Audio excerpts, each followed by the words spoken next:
अस्सलामुअलैकुम, बोल न्यूज में खुशामदीद। मैं हूं सहर फातिमा। मैं हूं आपके साथ रमशा साजिद। हेडलाइंस आप जान चुके हैं, बुलेटिन का आगाज करेंगे। सबसे पहले आम खबर शामिल करेंगे। बानी पीटीआई ने सानिया 9 मई से मुतालिक मशरूत माफी मांगने का ऐलान कर दिया है।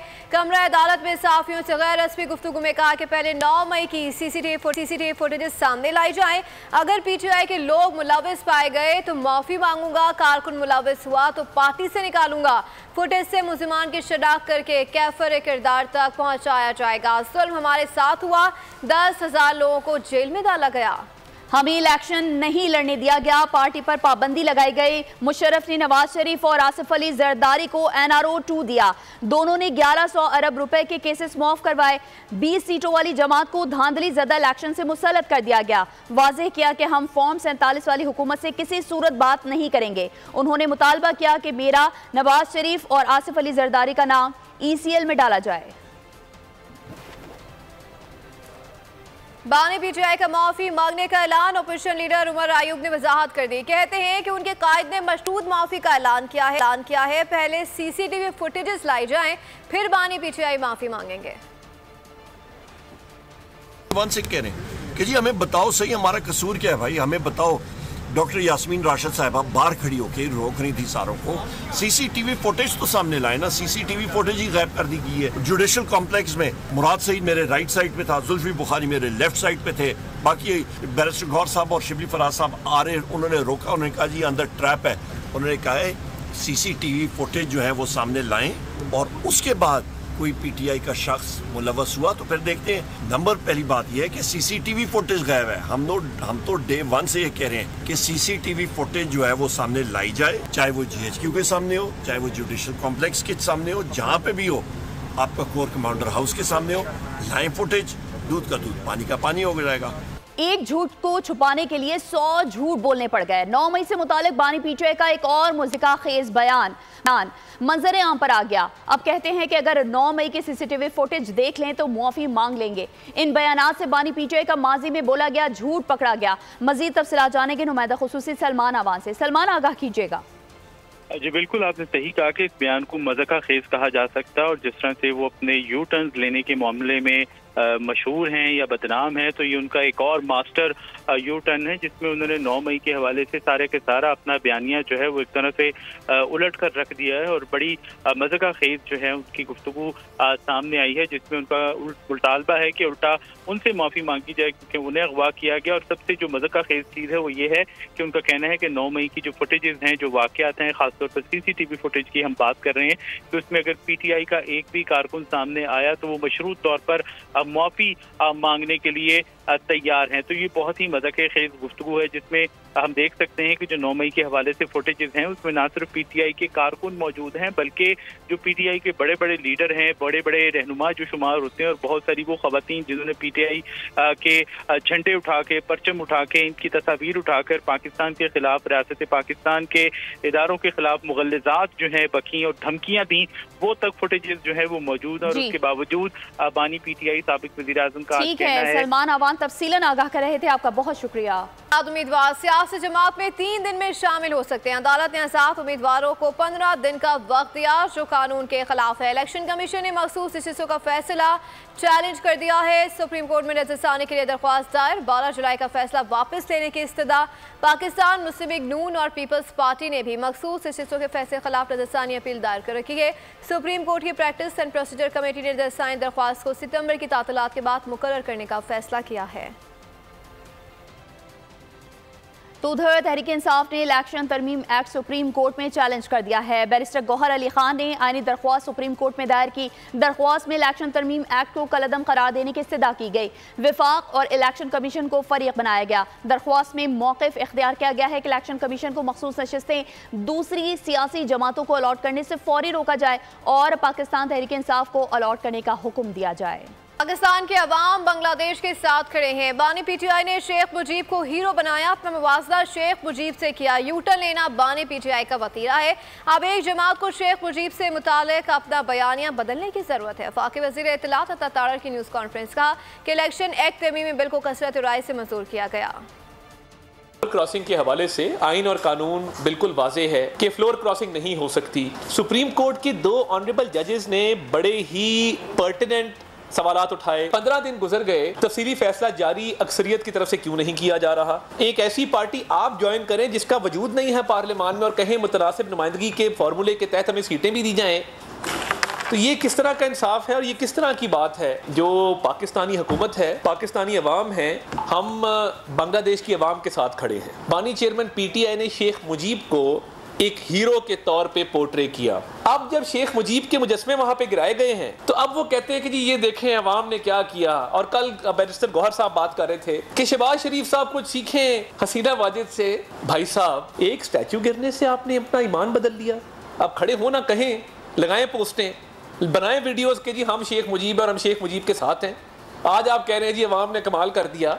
दूसरी जानिब कायद हिज़्ब इख्तिलाफ उमर अयूब ने हुकूमत की जानिब से इलेक्शन एक्ट में तरमीम से मुताल्लिक़ कानून साजी को जमहूरियत पर धब्बा और काबिल शर्म करार दे दिया है। कहा कि सुप्रीम कोर्ट के इख्तियारात सल्ब करने के मुतरादिफ करार देते हैं। दावा किया कि बहुत जल्द मुल्क में नए इंतखाबात होने जा रहे हैं। नुमाइंदा बोल न्यूज़ मोहम्मद अली शाह खान ने खुसूसी गुफ्तगू की है, आइए आपको दिखाते हैं।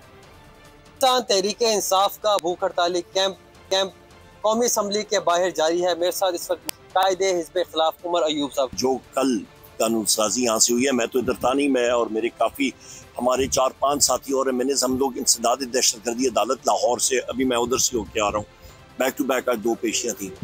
लिहाजा जो ये कानून साजी हुई है ये शर्मनाक है, ये धब्बा है जमहूरियत पे।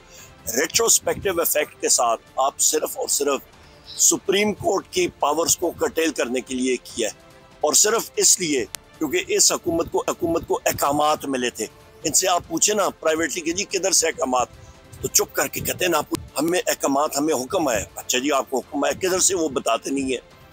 अच्छा, वो इनको ये था कि जी जल्दी जल्दी इसको पास करें, तो इन्होंने कल वो प्रेशर में आके पास किया और इसको हमने चैलेंज किया और हम लोग इंशाअल्लाह ताला हम लोग सुरखरू होंगे। PTI के खिलाफ 190 मिलियन पाउंड रेफरेंस 7वें मरहले में दाखिल हो गया। नैब ने 14 गवाहों को तर्क कर दिया है और इस्तिगासा की आखिरी गवाह मुकदमे के तफ्तीशी ऑफिसर डिप्टी डायरेक्टर नैब मियां उमर नदीम की शहादत पर जुज़वी जरा मुकम्मल कर ली गई है। अब तक इस्तिगासा के 34 गवाहों पर जरा मुकम्मल की गई और आखिरी गवाह पर जरा कल मुकम्मल की जाएगी।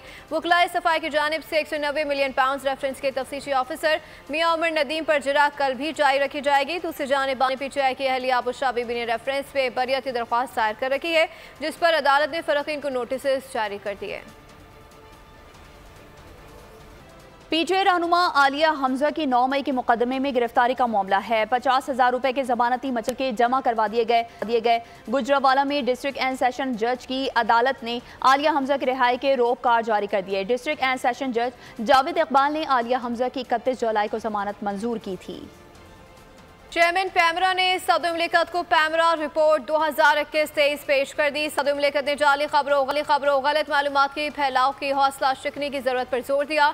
सदर मुमलिकत का कहना था कि हक़ाइक़ की जांच पड़ताल, मामूलात की तस्दीक का कल्चर फ़रोग देना होगा। मीडिया मुआशरे में रवादारी, इत्तेहाद और अखलाकी इक़दार के फ़रोग में किरदार अदा करे। मीडिया सहाफ़त के आला तरीन मयार को बरकरार रखे। जदीद मवासलाती टेक्नोलॉजी की वजह से नए चैलेंजेस दरपेश है। मीडिया राय आमा की तश्कील में जिम्मेदाराना और तामीराती किरदार अदा करे। गलत मालूमात, प्रोपेगेंडे के हवाले से ज़ाब्ता इखलाक पर अमल होना चाहिए। चेयरमैन पैमरा ने सदर मुमलिकत को मीडिया मंजरनामे की रेगुलेशन और तरक्की में पैमरा के किरदार और कारकर्दगी के हवाले से आगाह किया।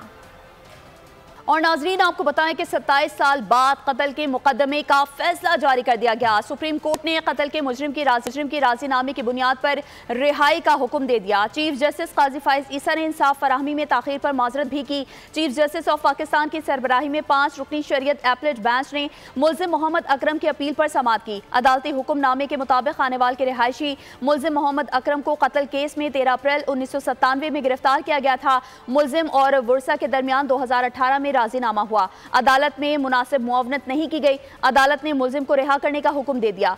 आपको इतने साल जेल में गुजारना पड़े, इसके लिए माजरत चाहता हूँ। चीफ जस्टिस काजी फाइज ईसा का मुलजिम के वकील से मुकालमा। चीफ जस्टिस ऑफ पाकिस्तान का कहना था कि कुछ फैसलों में राजीनामे की बुनियाद पर बरियत के हक में, जबकि कुछ फैसलों में राजीनामे की बुनियाद पर मुलजिम को बरी करने की मुखालफत में फैसले मौजूद हैं। इस मामले पर किसी और केस में उसूल तय करेंगे। वज़ीर-ए-आज़म शहबाज शरीफ ने पौधे लगाकर मानसून शजरकारी मुहिम का आगाज़ कर दिया। तकरीब से खिताब में कहा कि सीजन में 10 करोड़ से ज़ायद पौधे लगाए जाएंगे। पौधे लगाने से मौसमियाती तब्दीली से बचा जा सकेगा। मौसमी तब्दीली के बायस पाकिस्तान 2022 से बुरी तरह मुतासर हुआ था। पौधे लगाने से फ़िज़ाई आलूदगी में भी फ़र्क पड़ेगा। की शजरकारी का आगाज करने जा रहे हैं और रवां बरस में मैंने मुतल्लिका महकमों को गुजारिश की है कि वो कम से कम 10 करोड़ से ज़ायद पूरे पाकिस्तान में दरख्त लगाए जाएं। खूबसूरत होगा, बल्कि जो मौसमी तब्दीली है जिसने पाकिस्तान को 2022 में बुरी तरह हिट किया था, उसको भी कंट्रोल करने में मदद मिलेगी।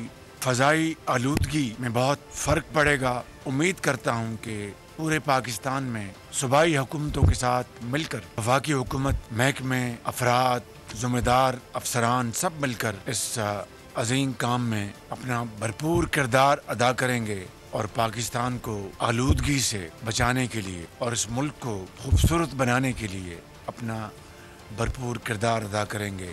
सदर आसिफ अली जरदारी की हिदायत पर इंसदाद मुनशियात के लिए तश्कील दी गई हाई पावर्ड कमेटी का सीनियर वजीर शर्जील इनाम मेमन की जेर सदारत पहला इजलास हुआ। Commander ANF brigadier Umar, DIG CIA Muqaddas Haider, deputy commander ANF lieutenant colonel Shakir, director IB Khan Faisal, DG excise narcotics control Usman Ghani Siddiqui और दीगर शरीक हुए। इंसदाद मुनशियात के लिए तमाम वफाकी और सूबाई इदारे मिलकर काम करेंगे। हाई पावर्ड कमेटी में अहम फैसले किए गए। इजलास में वफाकी और सूबाई इदारों के दरमियान इंटेलिजेंस शेयरिंग, डाटा शेयरिंग, मुनशियात के आदि अफराद की बहाली के मराकज़ में इजाफे का फैसला भी किया गया। तालीमी इदारों और तलबा में मुनशियात की रोकथाम के लिए PTA को एतमाद में लेने का भी फैसला किया गया। इजलास में ANF के डिप्टी कमांडर ब्रिगेडियर उमर ने इंसदाद मुनशियात के लिए ANF की काविशों पर ब्रीफिंग भी दी। शर्जील इनाम मेमन ने कहा, मुआशरे में मुनशियात के असरात बढ़ते जा रहे हैं, इसको रोका नहीं गया तो मुआशरा हाथों से निकल जाएगा। नई नस्ल बहुत ज़्यादा मुतासर हो रही है। हुकूमत इस लानत को जड़ से उखाड़ फेंकने के लिए पुरअज़्म है। किसी भी बच्चे का टेस्ट मुस्बत आने की सूरत में सिर्फ उसके वालिदैन को मुत्तला किया जाएगा। बच्चे से पूछा जाएगा कि उसको मुनशियात किसने फराहम की। आम खबर शामिल करेंगे। सानिया 9 मई का एतराफ़ जुर्म करने वाला अब सबूत मांग रहा है। कोर कमांडर हाउस के बाहर बानी PTI की तीनों बहनें भांजा मौजूद था। रहनुमा नून लीग तलाल चौधरी का बानी PTI के मशहूद माफी के बयान पर रद्द-ए-अमल सामने आ गया। कहा कि PTI ने फौजी तंसीबात और शोहदा की यादगारों की बेहुरमती की। CCTV फुटेज में PTI के लीडर देखे जा सकते हैं।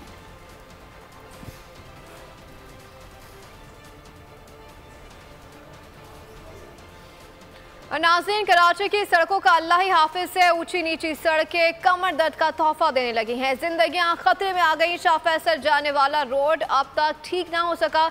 इसी घड़े के बायस कल रिक्शा गिरते गिरते बचा था, आज डंपर फंस गया।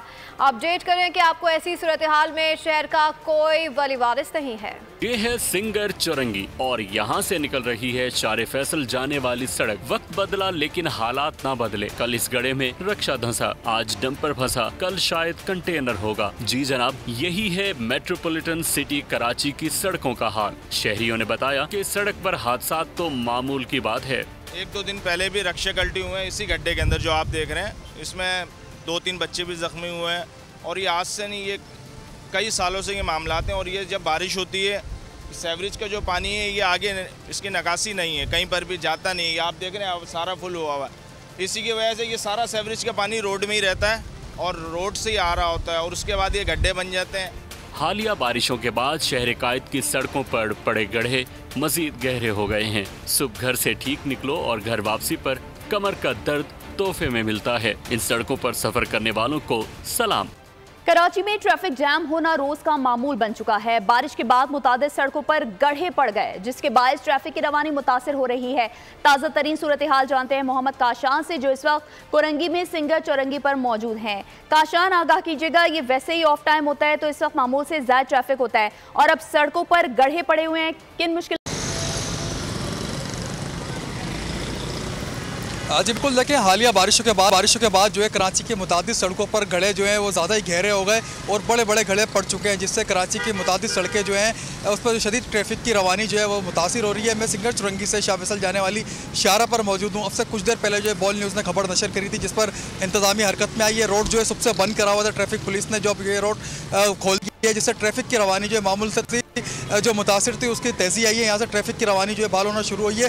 ट्रैफिक जैम होने की असल वजह है क्या, शहरी वो खुद बताएंगे जो यहाँ के मकामी शहरी हैं। बस असल वजह क्या है जो मुतादिद बार यहाँ पर ट्रैफिक जाम हो जाता है, परेशानी का सामना करना पड़ता है। बिस्मिल्लाहिर्रहमानिर्रहीम। मेन वजह है ये बरसाती नाला बनाया गया था बरसात के सिलसिले, लेकिन तमाम लाइनें डाल दी। लाइनें डालने के मतलब पानी ओवर हो जाता है, ओवरफ्लो हो जाता है, जिसकी वजह से पानी रोड में आता है, लोगों को मुश्किलात का सामना करना है। सिर्फ इतनी सी वजह और कुछ भी वजह नहीं है। इसका अगर प्रॉपर इलाज किया जाए, सही तरह इसका मेंटेनेंस पानी का किया जाए, कभी नहीं भर सकता। बिल्कुल ये ओवरफ्लो जो है 20 साल से भरा हुआ, आज तक किसी को होश नहीं इसको सफाई करते। 20 साल से गंद भरा तो कैसे होगा। मेन वजह यह है कि जो सीवरेज की लाइन लोगों ने डाल दी है उसको ख़त्म कीजिए।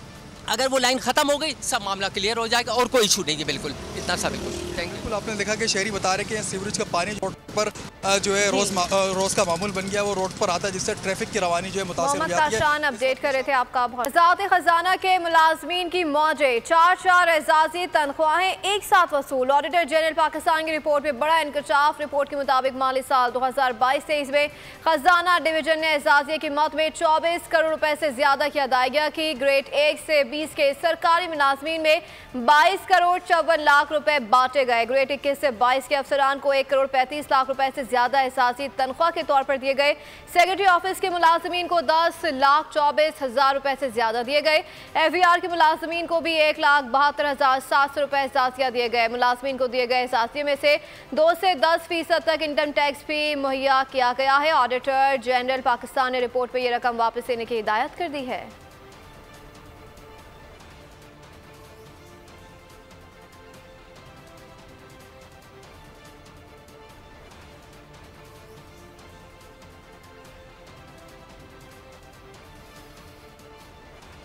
खबर शामिल करेंगे जराइम की दुनिया से, जहां कराची में टारगेट किलिंग थम ना सकी। राशिद मिन्हास रोड पर UBL कॉम्प्लेक्स के करीब पुलिस एहलकार पर फायरिंग कर दी गई।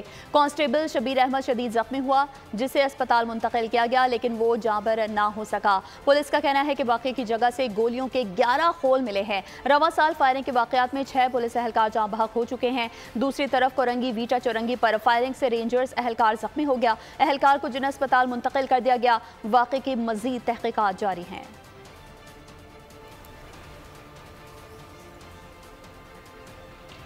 मेयर कराची मुर्तज़ा वहाब का शहर की सड़कों की अबतर सूरत हाल पर नोटिस से 1 हफ्ते में मौजूदा सूरत हाल पर रिपोर्ट तलब कर ली। सिंध हुकूमत और वर्ल्ड बैंक के ताउन से चलने वाले इदारे क्लिक के सरबराह को मरासला जारी कर दिया गया। कराची को बेहतर बनाने वाले मनसूबे को तमाम सड़कों की तफसीलात भी इरसाल कर दी गई, जिसपे कहा गया है कि गुज़श्ता और रवा साल जिन सड़कों को बेहतर किया गया उनकी मौजूदा हालत ख़राब है। क्लिक प्रोजेक्ट ने EA कंसल्टेंट को मनसूबों की जाँच के लिए तैनात किया था। इन सड़कों की हालत बारिशों के दौरान खराब रही और शहरियों को दुश्वारी का सामना रहा। तो उधर पेशावर में पुलिस मोबाइल को बम धमाके का निशाना बना दिया गया। ये वाकया वर्सक रोड पर पेश आया। धमाके की CCTV फुटेज भी सामने आ गई। पुलिस की गाड़ी के गुजरते ही सड़क पर धमाका हो गया। बम डिस्पोजल स्क्वाड के मुताबिक बारूद पूरी तरह नहीं फट सका। धमाके से वैन को जुज़वी नुकसान पहुंचा, कोई एहलकार जख्मी नहीं हुआ। लड़काना पुलिस की जानिब से गुज़श्ता 4 माह के दौरान जराइम पेशा नास के खिलाफ अहम कामयाबियां हासिल की गई हैं। 4 माह में 145 पुलिस मुकाबलों के दौरान 4 डाकू हालात, जबकि 33 मुलजिमान को जख्मी हालत में गिरफ्तार किया गया। मज़ीद जानते हैं शहजाद अली खान से। लड़काना में पुलिस ने गुज़श्ता 4 माह के दौरान जराइम पेशा अनासर के खिलाफ बड़ी सख्त कार्रवाइयाँ की हैं। हमारे साथ SSP लड़काना मौजूद हैं। जी बिल्कुल, सबसे पहले तो आपका शुक्रिया कि आप हमारी कोशिशों को उजागर कर रहे हैं। लाड़काना पुलिस ने गुज़श्ता 4 महीनों में तकरीबन कोई 35 डाकू जो है वो ज़ख्मी हालत में गिरफ़्तार किए हैं और 4 डाकू और एक मंशियात फरोश मुर्दा हालत में उनकी लाशें बरामद की हैं पुलिस मुकाबलों के बाद, जिनके कब्ज़े में से 200 से ज़ायद मोटरसाइकिल्स रिकवर हुई जो चीनी और चोरी शुदा थी। उसके अलावा मंशियात फरोशों के खिलाफ बड़ा स्ट्रिक्ट क्रैकडाउन हुआ है, जिसमें 190 मंशियात फरोश गिरफ़्तार हुए हैं और 1 मंशियात फरोश मारा गया है। जिनके कब्ज़े में से 250 किलोग्राम चर्स और 4 kg आइस। 4 kg आइस में समझता हूँ कि इतनी आसानी से रिकवर नहीं हो सकती। लाड़काना पुलिस की जानिब से ठीक है शहजाद। तो दूसरी जानिब सहाफ़ी नसरुल्लाह गडानी का कत्ल, पुलिस ने MNA के 2 बेटों को मंसूबा साज करार दे दिया। नसरुल्लाह गडानी कत्ल केस के तहकीकाती अफसर ने SSP घोटकी को रिपोर्ट जमा करवा दी, जिसमें सहाफ़ी के कत्ल में MNA खालिद लोंद के करीबी साथी असगर लोंद और उसके भाई बरकत को बराह रास्त मुलविस करार दिया गया है। रिपोर्ट में लिखा गया है कि सहाफ़ी नसरुल्लाह गडानी मुसल्लह अफराद के हमले में शदीद जख्मी हुए थे। से शामिल करते हुए आपको बताएं कि पेरिस ओलंपिक्स में भारत को शर्मिंदगी का सामना, भारतीय खातून रेसलर को गोल्ड मेडल मैच से कबल डिस्क्वालीफाई कर दिया गया। विनेश फोगाट ने गुज़िश्ता रोज रेसलिंग की 50 किलोग्राम कैटेगरी के फाइनल के लिए क्वालिफाई किया था, लेकिन आज वो ज़्यादा वजन की वजह से नाअहल हो गई मेडल। और मीडिया रिपोर्ट्स के मुताबिक विनेश फोगाट का वजन मतलूबा हद से 100 ग्राम ज़्यादा पाया गया। भारतीय मीडिया के मुताबिक फोगाट सदमा बर्दाश्त ना कर सकी और उन्हें अस्पताल में दाखिल कराना पड़ा। और इसके साथ ही बोल न्यूज़ से फिलहाल इतना ही। मज़ीद बाखबर रहने के लिए विजिट कर सकते हैं हमारी वेबसाइट polnews.com। देखते रहिए बोल। सब्सक्राइब करें और बेल दबाएं ताकि कोई खबर रह न जाए।